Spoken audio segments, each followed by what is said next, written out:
మన ప్రభువును రక్షకుడైన యేసుక్రీస్తు నామములో మీ అందరికీ శుభాభివందనాలు తెలియజేస్తున్నాను. అందరూ బాగున్నారా? మరొక సమయంలో దేవుని వాక్యమును ధ్యానించినప్పుడు దేవుడు ఇచ్చిన గొప్ప సమయాన్ని బట్టి మొదటిగా దేవునికి స్తుతులు చెల్లిస్తూ ఉన్నాను. ఈ సమయంలో వాక్యం చదువుకుందాం. కీర్తన గ్రంథము 1వ అధ్యాయము 3 వచనాలు చదువుకుందాం. దుష్టుల ఆలోచన చెప్పు నడవక, పాపుల మార్గమును నిలవక, అపహాసకులు కూర్చుండు చోటను కూర్చుండక, యెహోవా ధర్మశాస్త్రమునందు ఆనందించుచు దివారాత్రము దాన్ని ధ్యానించువాడు ధన్యుడు.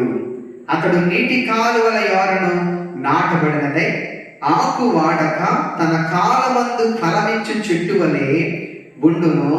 అతడు చేయనదంతయు సఫలమగును. Who is the blessed person? ఎవరు ధన్యులు అని దేవుని వాక్యంలో మనం జ్ఞాపకం చేసుకుంటే, దుష్టుల ఆలోచన చెప్పు నడవక, పాపుల మార్గమున నిలువక, అపహాసకులు కూర్చుండు చోటను కూర్చుండక, యెహోవా ధర్మశాస్త్రమును ఆనందించుచు దివారాత్రము దాన్ని ధ్యానించు వారు ధన్యులని దీని వాక్యంలో రాయబడింది. అంటే ఎవరు ధన్యులు అంటే, దేవుని వాక్యమును దివారాత్రము ధ్యానించువారు ధన్యులు. దేవుని వాక్యమును ధ్యానించడమే కాదు, ఆ వాక్యమునందు ఆనందించువారు ధన్యులు. ఆ వాక్యమునందు ఆనందించువారు మాత్రమే కాదు, ఆ వాక్యమును గైకొను వారు మరీ ధన్యులని దీనికి వాక్యంలో రాయబడింది. కాబట్టి అటువంటి వారు చేసేదంతా కూడా దేవుడు ఏం చేస్తాడంట? సఫలపరుస్తాడంట.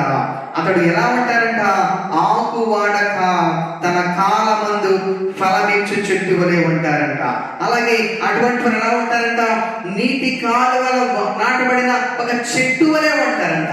చూడండి, ఎప్పుడైనా సరే నీటి కాలువల నాటబడిన, నీటి కాలువల వానలు నాటబడిన చెట్టు ఇప్పుడు కూడా చక్కగా పచ్చగా సంతోషముగా చిగురిస్తూ ఉంటది. అది ఎంతో అందముగా మనకు కనబడుతుంది.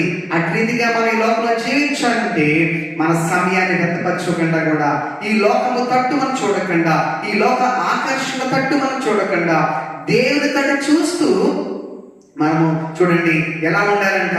దుష్టుల ఆలోచన చెప్పు నడవకుండా, పాపుల మార్గంలో నిలవకుండా, అపహాసకులు కూర్చుండు చోట కూర్చోకుండా, దేవుని వాక్యమునందు ఆనందించు వారమే ఉండాలి. దేవుని వాక్యమును చదివే వారమే ఉండాలి. సమయం ఉన్నప్పుడల్లా కూడా దేవుని వాక్యము గురించి ఆలోచించాలి, ప్రార్థించాలి, దేవుడితో మాట్లాడాలి. అటు లోపల మనం ఉండాలి. దేవుడు మనకి ఇచ్చిన గొప్ప సమయాన్ని వ్యర్థపరచుకోవద్దు. దేవుడు మనకి ఇచ్చిన బాధ్యత మనము నెరవేర్చాలి.